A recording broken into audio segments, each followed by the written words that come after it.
tema evangélico, de acordo com o convite de Tony Bonetti.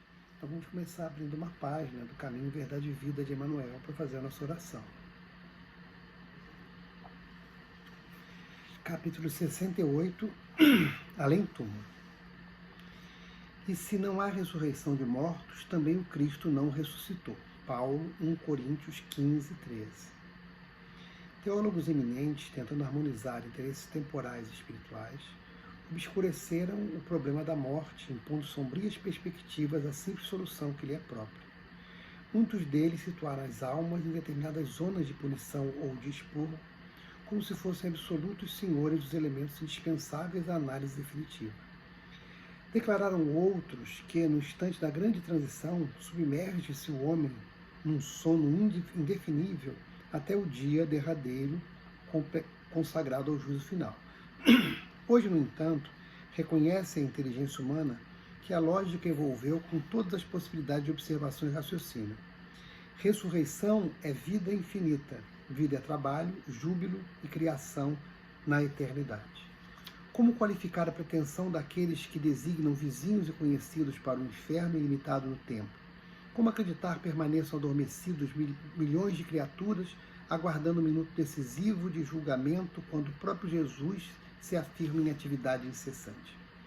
Os argumentos teológicos são respeitáveis, no entanto, não deveremos desprezar a simplicidade da lógica humana. Comentando o assunto portas adentro do esforço cristão, somos compelidos a reconhecer que os negadores do processo evolutivo do homem espiritual, depois do sepulcro, definem-se contra o próprio Evangelho. O mestre dos mestres ressuscitou em trabalho edificante. Quem desse modo atravessará o portal da morte para cair em ociosidade incompreensível? Somos almas em função de aperfeiçoamento, e além do túmulo, encontramos a confirmação do esforço e da vida. Emmanuel, por Chico Xavier, capítulo 68 do livro Caminho, Verdade e Vida. Vamos orar. Jesus, nobre amigo, estamos aqui rogando a sua proteção para a nossa tarefa de hoje, rogando que nos envolva, Jesus, o coração e a mente, e envolva cada companheiro conectado com a tarefa da nossa casa, para que possamos meditar um pouco em torno dos teus convites, Jesus, da tua chamada e da possibilidade de servirmos ao teu Evangelho à luz da veneranda doutrina espírita. Muito obrigado pela oportunidade de trabalho, Senhor. Abençoa-nos, fica conosco e que assim seja. Queridos irmãos, nós vamos meditar hoje sobre um tema que se encontra no Evangelho segundo o Espiritismo, no capítulo 18, que é muitos os chamados e poucos os escolhidos. Esse é o tema, inclusive, do capítulo. E esse capítulo começa com uma parábola muito interessante, que é a parábola do festim das bodas. Nessa parábola, Jesus diz o seguinte, Jesus conta a parábola dizendo que o reino dos céus se assemelha a um rei que, querendo festejar as bodas de seu filho, despachou seus servos a chamar para as bodas os que tinham sido convidados. Estes, porém, os convidados, recusaram a ir. O rei despachou outros servos com ordem de dizer da sua parte aos convidados: preparei meu jantar, mandei matar os meus bois e todos os meus cevados, tudo está pronto, vinde às bodas. Eles, porém, sem se incomodarem com isso, lá se foram, um para a casa de campo, outro para o seu negócio. Os outros pegaram seus servos e os mataram, depois de haverem feito muitos ultrajes. Sabendo disso, o rei se tomou de cólera e, mandando contra seus exércitos, exterminou os assassinos e queimou a cidade. Então disse a seus servos: o festim da boda está totalmente preparado, a festa estava preparada. Mas os que para ele foram chamados não eram dignos dele. E depois as encruzilhadas e chamai para as bodas tantos quantos encontrardes. Os servos então saíram pelas ruas e trouxeram todos que iam encontrando, bons e maus. A sala das bodas se encheu de pessoas que se puseram à mesa. Entrou em seguida o rei para ver os que estavam à mesa, e dando com um homem que não vestia a túnica nupcial, disse-lhe: meu amigo, como entraste aqui sem a túnica nupcial? O homem guardou silêncio, Então disse o rei à sua gente: atai-lhe as mãos e os pés e lançai-o nas trevas exteriores, e aí haverá prantos e ranger de dentes, porquanto muitos há chamados, mas poucos escolhidos. Evangelho de Mateus, capítulo 22, versículos 1 a 14. Então aqui, Jesus fala de uma festa, de convidados para essa festa que recusaram, inclusive maltrataram os servos que convidavam, né? E, posteriormente, já que os convidados não queriam, todos são chamados, que estão nas ruas, chegam na festa. E o rei, então, quando vê aquelas pessoas todas na festa, vai lá ver como está e vê que um não tinha a túnica nupcial. E essa pessoa é expulsa.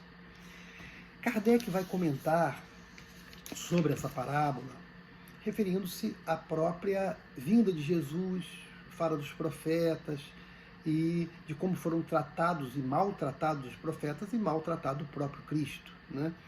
Fala então que essa parábola se refere a isso, mas ele vai trabalhar um pouco dessa questão da túnica nupcial. Eu acho interessante que nesses dias que vivemos na Terra, da chamada transição planetária, como falam os benfeitores, e Kardec também na Gênesis, nós estamos convidados para a grande festa, todos nós.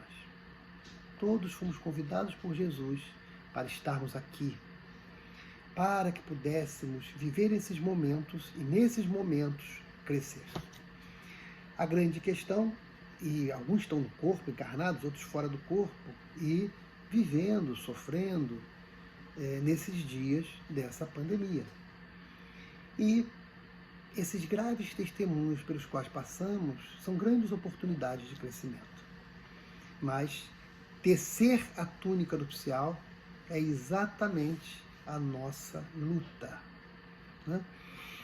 Diz Kardec no Evangelho segundo o Espiritismo, capítulo 17, item 9, ou consta no Evangelho: todo homem tem na Terra uma missão, grande ou pequena, qualquer que seja ela, sempre lhe é dada para o bem. Falseá-la em seu princípio é pois falir ao seu desempenho. Então, nós estamos aqui nesse momento na Terra com uma tarefa pequena, grande, algumas grandiosas, outras simples, mas devemos cumprir a missão. Cumprir a missão é exatamente construir essa túnica nupcial que precisamos para permanecer nessa terra que se constrói, que é a terra da regeneração. Fomos convidados para a festa. Queremos permanecer nesse mundo feliz, que é o reino dos céus, é semelhante, né? Para isso, temos que adquirir essa túnica. Não se compra, não se ganha com favores, se adquire individualmente com esforços. Me lembro de uma música de Caetano Veloso que fala um pouco disso, para entendermos o que é essa túnica. Essa música chama Tempo, Tempo, Tempo. Ou Canção do Tempo, alguma coisa assim. E diz assim: és um senhor tão bonito, tempo, tempo, tempo, tempo, de modo que o meu espírito ganha um brilho definido, tempo, tempo, tempo, tempo, e eu espalho benefícios. É um verso, uma parte dessa música. Então, é justamente ganhar esse brilho definido para espalhar benefícios. É essa aquisição da túnica nupcial que nós tanto desejamos, precisamos, queremos e podemos ter. Eu me lembro de uma experiência particular que eu queria dividir com os amigos de Maricá. Algumas vezes eu sonho, pode ser que seja um sonho, pode ser que seja um desdobramento, e eu me vejo sem a roupa adequada para aquele ambiente. Então, às vezes, eu me vejo sem camisa e todos estão de camisa, ou eu me vejo com uma roupa muito simples e todos estão com uma roupa mais bem elaborada, e eu então me sinto deslocado. E isso me parece a sensação que teve aquele convidado que não tinha a roupa adequada para aquele momento em que ele estava lá nesse festim das bodas. E não é bom não ter a roupa adequada para o lugar. E essa roupa é um brilho definido que nós podemos adquirir através de uma série de coisas que vamos refletir aqui nesse nosso momento, nessa nossa reflexão. Lembro de uma outra passagem de Jesus, essa não está nesse capítulo do Evangelho segundo o Espiritismo, mas é uma parábola também muito interessante, das 10 virgens, ou das virgens nécias e das virgens prudentes. Essa parábola conta que 10 virgens, a virgindade é sido a pureza, né? Então 10 espíritos que estavam preparados também para uma festa, aguardavam o noivo. É exatamente esse momento, né, de encontro espiritual, de elevação espiritual, de passagem para um momento mais feliz. E todas elas carregavam uma lanterna, as 10. E essa lanterna funcionava com óleo. Alguns aqui, mais velhos, devem lembrar daquelas lanternas antigas que eram movidas a querosene, né? Então tinha que ter o combustível para acender. 5 dessas virgens tinham a lanterna e um óleo reserva. 5 delas tinham a lanterna só com um pouquinho de óleo. E foram aguardando o noivo, até que elas dormiram. Por volta da meia-noite, está assim nos evangelhos, é uma parábola. Avisaram, o noivo chegou, e todas elas saem para ir atrás do noivo, para o encontro com o noivo, e 5 delas que tinham o óleo acendem a lâmpada e seguem na direção do noivo. As outras 5 não tinham óleo, vão acender e a lâmpada se apaga, elas não conseguem acender a lâmpada, manter a lâmpada acesa, e pedem o óleo emprestado, porque elas 5 que tinham o óleo suficiente. E elas dizem, acho que tem o óleo, nós não temos como dar o óleo para vocês, porque aí pode ser que não tenha nem para nós, nem para vocês. Mas vocês sabem onde comprar o óleo.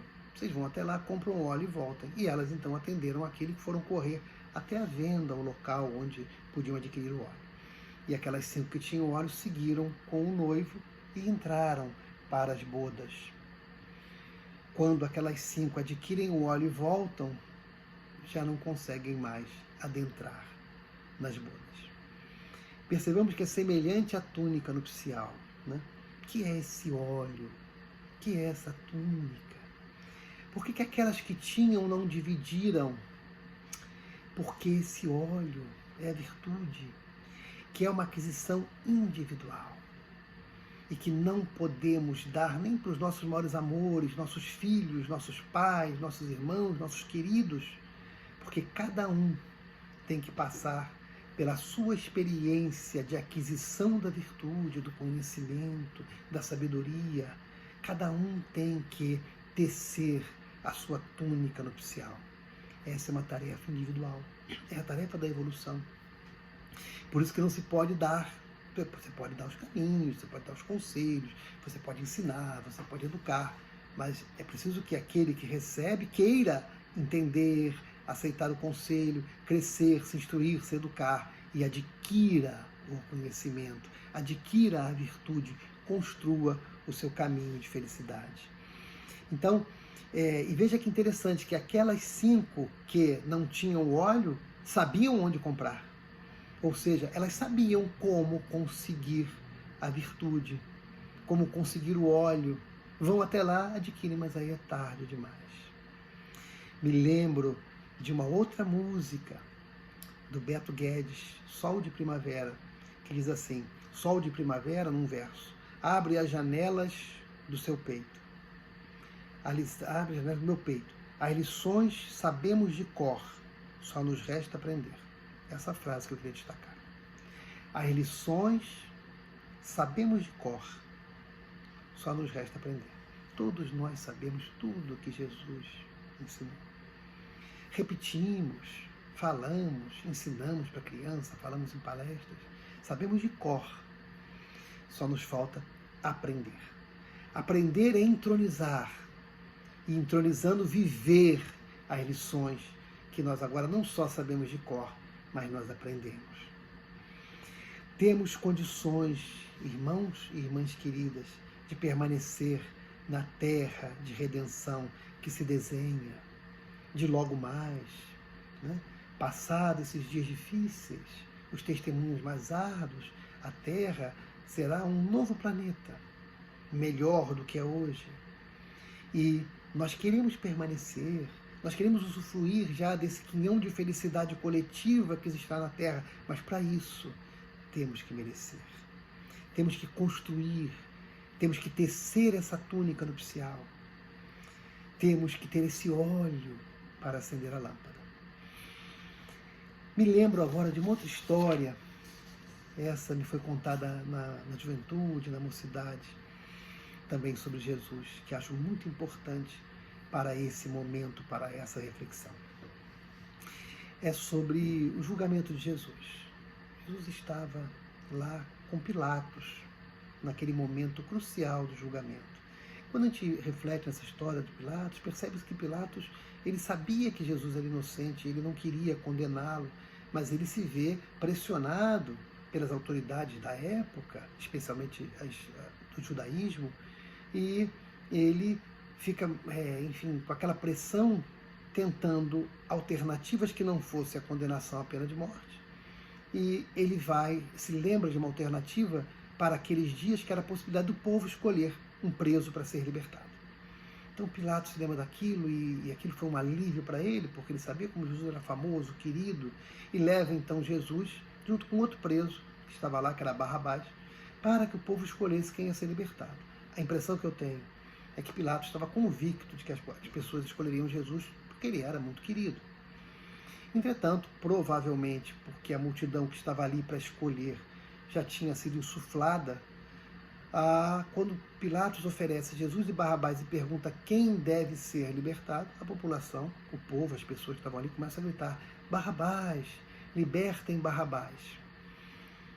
Pilatos insiste na pergunta e as pessoas gritam para libertar Barrabás, quando um jovem que estava ali, que tinha conhecido Jesus dias atrás no Sermão da Montanha e tinha se encantado com o amor de Jesus no Sermão da Montanha, aquele jovem, ele olha para Jesus e começa a gritar: Jesus, libertem Jesus. E aqueles homens todos que gritavam para libertar Barrabás olham para Jesus, olham para o jovem de cara feia, ameaçam o jovem com olhares, com palavras, mas ele não se importa com aquilo e ele grita: Jesus, libertem Jesus. E aí os outros gritam Barrabás mais alto ainda, de forma que abafassem a voz do jovem, que insiste aos gritos: Jesus, libertem Jesus. Mesmo sendo ameaçado, quase que fisicamente agredido, ele insistia por libertar Jesus. O final da história nós conhecemos. A decisão foi pela libertação de Barrabás e pela crucificação de Jesus. E quando Jesus vai sendo encaminhado para um outro local, para a preparação da crucificação, Jesus olha para aquele jovem com um olhar de profunda gratidão. E o jovem cruza os olhos com o olhar de Jesus e nunca mais se esquece daquele olhar. Nesses dias, meus irmãos, que vivemos na Terra, os dias diante da pandemia, os dias da pandemia, os dias que sucederão, são dias em que nós devemos gritar Jesus no cumprimento do dever, ainda que todos à nossa volta gritem Barrabás, nesses momentos em que temos que fazer escolhas entre o espírito e a matéria. Os momentos chamados testemunhos são os momentos em que devemos gritar, através de gestos, palavras, escolhas, Jesus.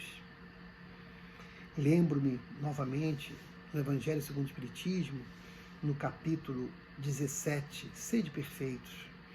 Nas instruções dos Espíritos, Kardec apresenta uma mensagem de Lázaro sobre o dever. Essa mensagem é fantástica. E diz o Espírito: o dever é a obrigação moral da criatura para consigo mesmo primeiro, e em seguida para com os outros. O dever é a lei da vida. Com ele deparamos nas mais ínfimas particularidades, como nos atos mais elevados. O dever é o resumo prático de todas as especulações morais. É uma bravura da alma que enfrenta as angústias da luta. É austero e brando. Pronto a dobrar-se às mais diversas complicações, conserva-se inflexível diante de suas tentações. O homem que cumpre o seu dever ama a Deus mais do que as criaturas, e ama as criaturas mais que a si mesmo. É a um tempo juiz e escravo em causa própria.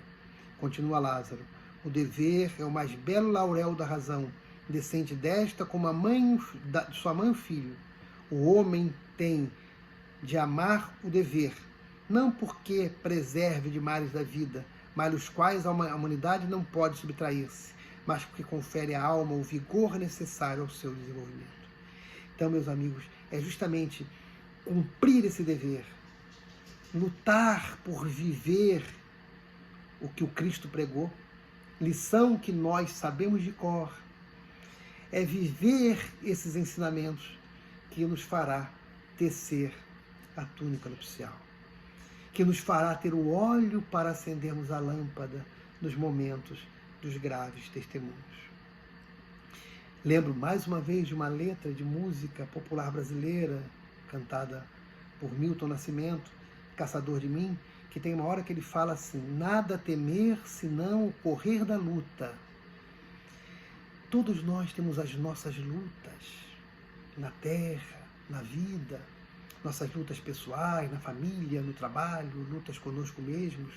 E todos nós devemos aprender com essas lutas, crescer com essas lutas, sem fugir delas, porque é através do enfrentamento desses desafios que nós vamos cumprindo as provas, cumprindo as expiações, as tarefas, e vamos crescendo na direção do Cristo, na elaboração desse colorido, desse brilho que chama o Evangelho de túnica nupcial, desse brilho perispiritual que nos dará condições de permanecer na terra regenerada. Vamos então buscar no Evangelho segundo o Espiritismo quais são as dicas, quais são os caminhos que nos oferecem os benfeitores para que possamos, enfim, cumprir esse dever, tecer essa túnica nupcial, porque no Evangelho segundo o Espiritismo há, justamente nesse capítulo, no capítulo 6º, o Cristo Consolador, uma mensagem muito interessante do Espírito de Verdade, em que ensina-nos o Espírito de Verdade 2 mandamentos. Espíritas, amai-vos e instruí-vos. Então aqui, resumidamente, nós temos o roteiro que vamos trabalhar agora. O roteiro para que nós possamos construir, elaborar, adquirir a túnica nupcial é o roteiro do amor com a instrução. Daqui a pouco vamos lembrar de uma outra passagem de Jesus que complementa isso, mas é amor e instrução. Amai-vos e instruí-vos, o grande roteiro deixado pelo Espírito de Verdade no capítulo Cristo Consolador, capítulo 6 do Evangelho segundo o Espiritismo. Vamos então começar pelo instruí-vos, para em seguida irmos para o amai-vos. É muito importante para nós espíritas a instrução. Doutrina espírita é doutrina de estudo. A nossa fé é a fé raciocinada. Fé que se adquire através da razão. Para que eu adquira a fé raciocinada, eu tenho que raciocinar. Eu tenho que estudar. Eu tenho que meditar o que eu estou lendo. Então é muito importante, meus amigos queridos, irmãos e irmãs queridas, que nós tenhamos a nossa disciplina no estudo espírita, tenhamos nossa disciplina na leitura das obras espíritas, as obras clássicas, a codificação de Kardec, Livro dos Espíritos, Livro dos Médiuns, Evangelho segundo o Espiritismo, O Céu, o Inferno e a Gênese, a Revista Espírita. Nós temos uma obra até da editora Frater, do Alessandro, que resume em 3 volumes a Revista Espírita. Aí são menos volumes, porque a Revista Espírita são vários volumes. Podemos pegar esse atalho já oferecido pelos estudiosos do Espiritismo, mas é muito importante ter conteúdo com a Revista Espírita, que foi um laboratório usado por Allan Kardec para poder trabalhar os textos que depois ele colocaria na codificação espírita. E aí temos Kardec, o que é o Espiritismo, temos obras póstumas, depois temos os autores clássicos, Leon Denis, Camille Flammarion, Gabriel Delany. Se não der para ler tudo, vamos ler um livro desse autor, pode ser o mais fininho, Tem o Leon Denis, Porquê da Vida, O Flammarion tem tantas obras bonitas, o Delany, Bozano, Ernesto Bozano, e aí tem vários. Mas aí temos também obras produzidas no Brasil, fantásticas, do nosso médium Chico Xavier querido. Quanta coisa bonita tem o Chico para a gente ler, para a gente estudar, para a gente meditar. A obra de André Luiz, os romances maravilhosos de Emmanuel, Paulo Estevão, Ave Cristo, há 2000 anos, Renúncia, 50 anos depois. Enfim, A Caminho da Luz, de Emmanuel, e tantas obras de Chico Xavier, mesmo os livros de mensagem, como lemos no começo, que vale a pena de ler e meditar. A obra de Divaldo Franco, né, que tem tanta coisa boa, de Joana de Ângeles, Estudos Espíritas, a obra de Manuel Filomeno de Miranda, né, tem muita coisa, com muito conteúdo do Divaldo. Nós podemos também, nesses dias, usar a tecnologia e ouvir as palestras do Divaldo, as palestras do Raul Teixeira, do Haroldo Dutra e tantos outros oradores, com tanto conteúdo que podem nos oferecer através desse caminho hoje do YouTube. Vamos usar a tecnologia para nos ajudar, né? Na tecnologia também muitas dessas obras que falamos estão disponíveis hoje gratuitamente pela internet. Então podemos usar o nosso tempo. É óbvio que eu ainda prefiro o livro, né? Livro mesmo. Eu ainda tenho um pouco de dificuldade de ler livro através desses aparelhos tecnológicos, mas aqueles que conseguem, que gostam, tem disponível na internet todas essas obras e muitas outras. Dona Ivone Pereira, que tem obras maravilhosas, com conteúdo muito bom. Zilda Gama, que tem romances maravilhosos de Victor Hugo.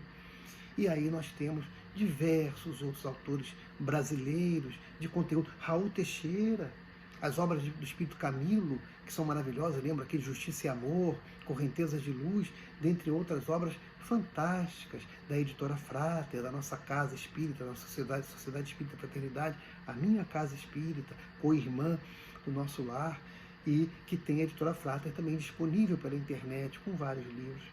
Então, meus irmãos, ler e estudar Espiritismo é um dever nosso, para que possamos nos instruir. Há uma importante dica nesse campo que o Leon Denis nos dá. Kardec também, que é meditar no que lemos. Às vezes não precisamos ler muito, porque às vezes na pressa de completar aquele livro, queremos ler muito, a gente dorme, acorda lendo e não absorve. Então, é importante ler, meditar. Se não entendeu, reler. Se não compreendeu, pede ajuda de um companheiro mais antigo na casa espírita. Não é vergonha nenhuma não entender uma obra espírita. De fato, não são difíceis. Mas, às vezes, nós temos dificuldade. Todos nós, eu tive muitas, e as tenho ainda. Então, a gente procura um companheiro mais experiente. Poxa, me ajuda a entender isso aqui, a interpretar isso aqui. Eu não compreendi isso aqui. Tem estudos hoje, até pela internet, em que pode se perguntar. E vamos, então, através da meditação, da reflexão, estudando, adquirindo essa fé raciocinada que é sugerida pelo Espírito de Verdade, com essa mensagem: instruí-vos. Esse é um dos mandamentos para nós espíritas. Então, não tenhamos preguiça nesse aspecto, né? Porque temos tanto tempo investido, né, em coisas tão pouco relevantes, às vezes em filmes, em jogos na internet, em outras coisas que não são relevantes. Então é só termos disciplina de alguns minutos por dia, se possível 1 hora, um pouquinho mais, para a leitura. E aí pode ser para acompanhar um estudo da Casa Espírita hoje pela internet, voltando à Casa Espírita, para a gente poder ir lá na Casa Espírita, assistir, né, quando tudo voltar, essa possibilidade da gente estar lá presente, né, aglomerando de verdade, quando tivermos aí a nova fase, com a vacina e tudo mais, né? Mas é muito importante estudar, porque nós espíritas, muitas vezes somos chamados por amigos, por companheiros da vida, que sabendo que somos espíritas, nos momentos de dor e dificuldade, vão nos procurar. E vão nos pedir ajuda.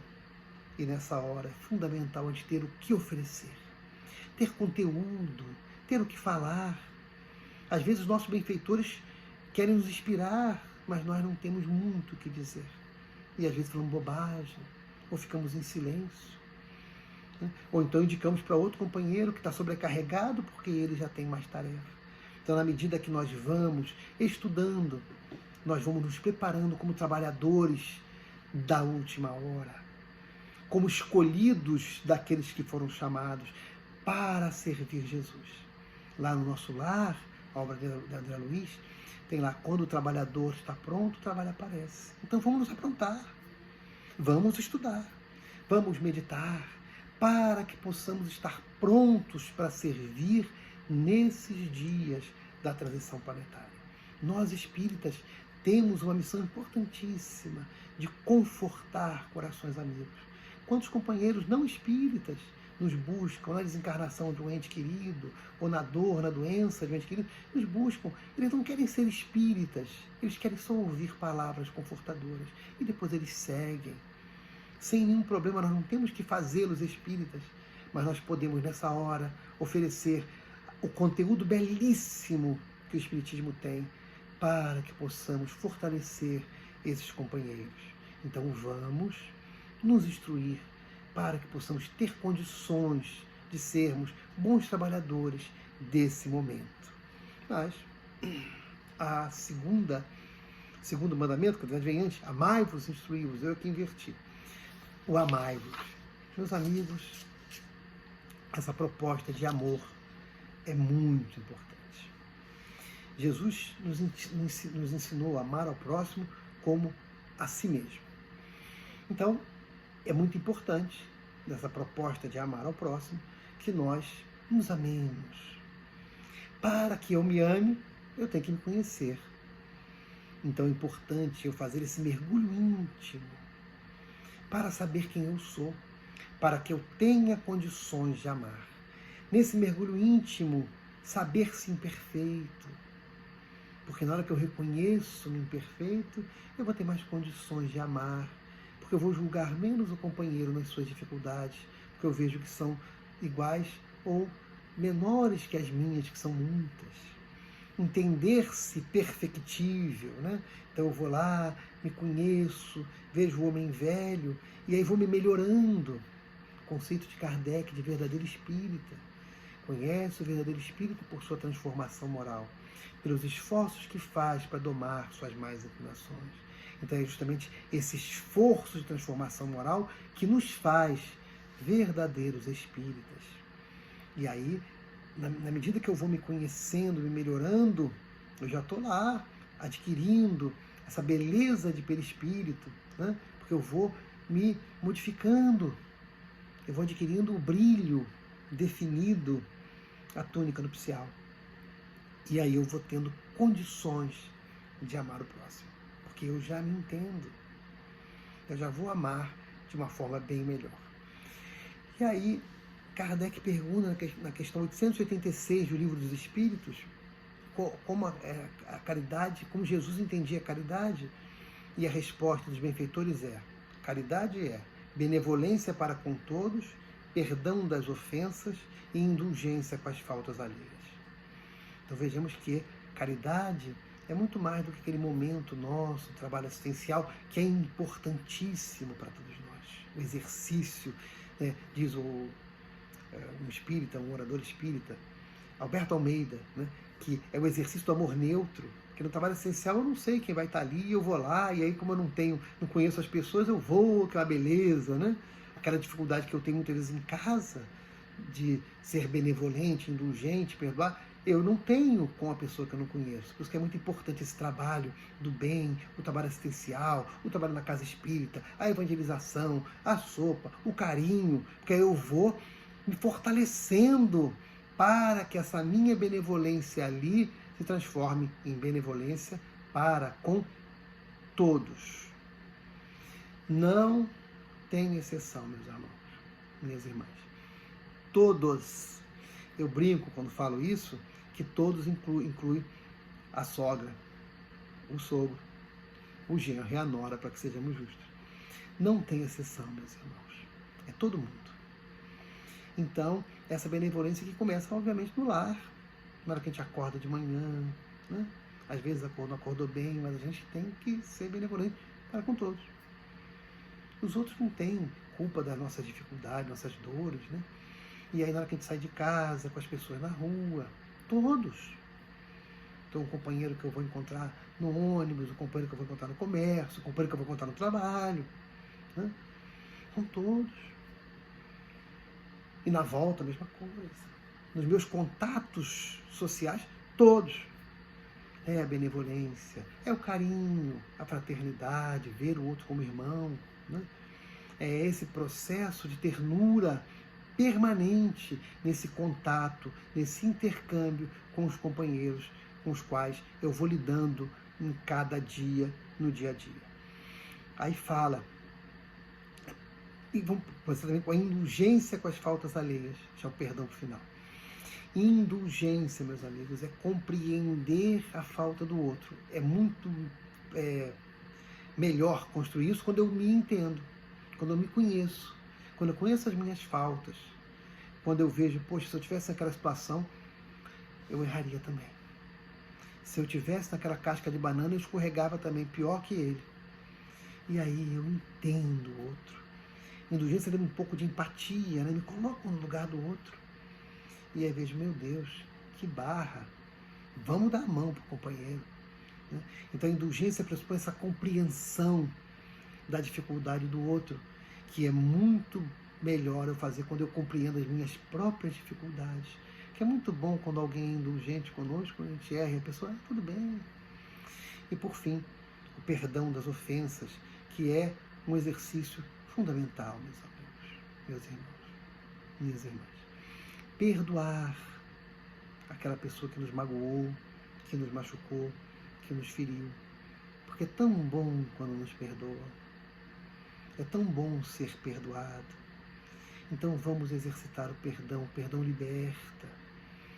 E nesse capítulo é muito importante também lembrarmos do auto-perdão, né? De nós nos perdoarmos também. No momento que a gente vai fazer aquele trabalho de aperfeiçoamento íntimo, né? A gente vai encontrar lá situações desagradáveis, atos infelizes nossos. E aí vamos aprendendo a também a nos perdoarmos, a perdoar-se, né? E vamos trocar a culpa por responsabilidade.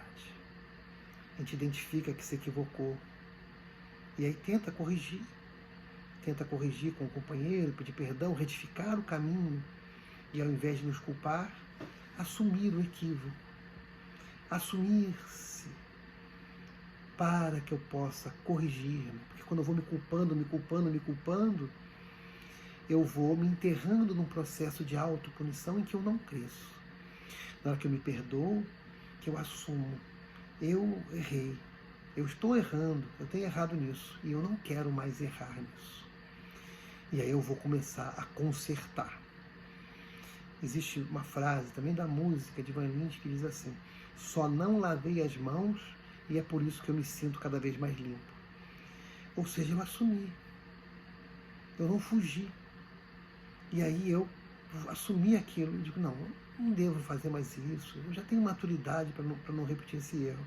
E aí eu me sinto mais limpo, porque eu começo e recomeço um caminho menos equivocado, com menos erro, com mais acerto na elaboração dessa túnica nupcial. Voltemos à parábola da preparação da túnica nupcial. Voltemos às parábolas, né? Precisamos preparar essa túnica. Voltemos lá às 10 virgens, né, que dormiram. Ninguém sabe o dia nem a hora da chegada do noivo. Nós estamos, meus irmãos, na transição planetária. Momentos muito graves que nós todos estamos vivendo, estamos sofrendo, né, com tantas mortes, tantas enfermidades, tantos companheiros partindo, né, tantas pessoas perdendo muitas coisas. Então, é um momento de muitos aprendizados. E não podemos relaxar. Vimos lá que as 10 virgens dormiram. Foram acordadas, 5 que tinham o óleo seguiram. Então, vamos lembrar daquela advertência de Jesus. Vigiai e orai. Esse momento, meus amigos, é esse momento de esforço, de instrução e de amor, e de mantermos-nos vigilantes, porque esses dias são dias de graves testemunhos coletivos e aprendizados. Então, vamos manter-nos vigilantes, né? Porque como nós já sabemos tudo isso, a lição sabemos de cor, nós podemos nos preparar, e já estamos nos preparando, para que possamos entender esse momento e estarmos atentos, escolhendo os pensamentos, alimentando a mente com boas ideias, selecionando as palavras e atitudes, Nesse último livro do Filomeno de Miranda por Divaldo, em que ele estuda o mundo de regeneração, no rumo do mundo de regeneração, ele fala muito da oração, da vigilância. Então vamos orar mais um pouco, né? Orar quando acordamos, orar quando vamos sair, sem desvalorizar a oração, orar 24 horas por dia, porque já não é mais oração, já ficou um negócio banal. Mas orar com intensidade, com fervor, para que possamos nos conectar, né? Fazendo esses vínculos com os espíritos superiores nesses momentos. E aí a vigilância é os bons pensamentos. Então, um pensamento triste, ruim, vamos mudar para um bom, vamos fazer boas conexões, né? Jesus fala, quando chegarem esses dias, ele diz assim: quem está em cima do telhado, fica. Quem está no alto da montanha, fica. Para não descermos às atividades equivocadas, aos pensamentos materiais. Vamos permanecer na faixa positiva que nós já temos condições de alcançar, e se puder, vamos melhorar de faixa. Então, esse vínculo com a divindade, que é muito importante cultivar, que é o vigiai e orai, né? Essa oração que é muito importante, e nunca foi tão importante orar quanto nesses dias. E aí, queria lembrar de nosso querido Francisco de Assis, esse santo do amor, esse homem que veio à Terra para restaurar o Evangelho.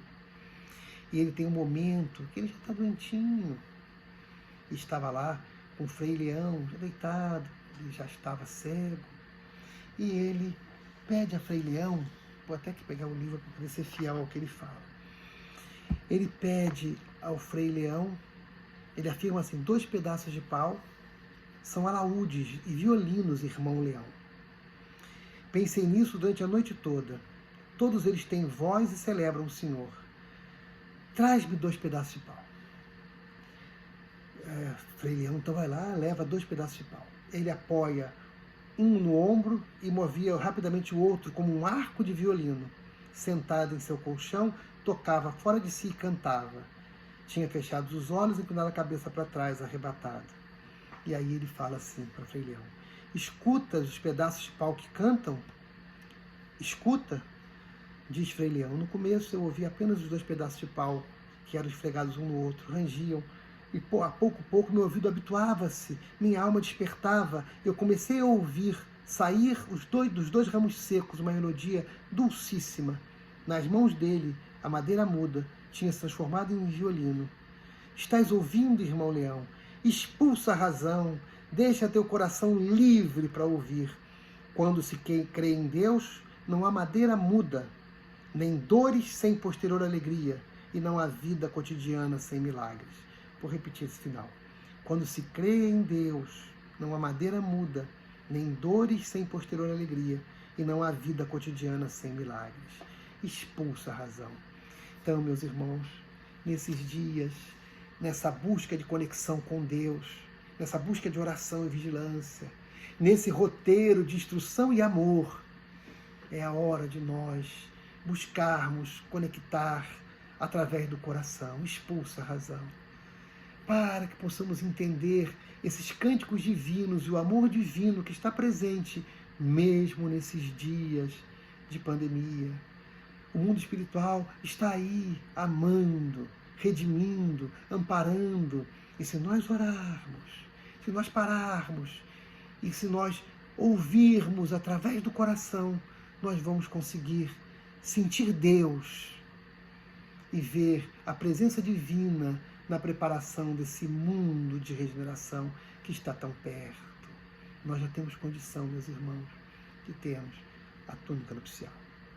Pode ser uma túnica ainda simples, ainda puidinha, ainda não tão bonita quanto será um dia, mas já podemos ter condição de ter algum brilho perispiritual, para que possamos permanecer numa terra bonita que está chegando, que está por vir logo mais, onde nós, se nos esforçarmos, mereceremos viver e poder usufruir, ainda com dores e dificuldades, um pouco mais de amor e de alegria que caracteriza um mundo de regeneração, conforme nos apresenta Allan Kardec no Evangelho segundo o Espiritismo, no capítulo Há Muitas Moradas na Casa de Meu Pai. Vamos amar, meus irmãos. Vamos amar.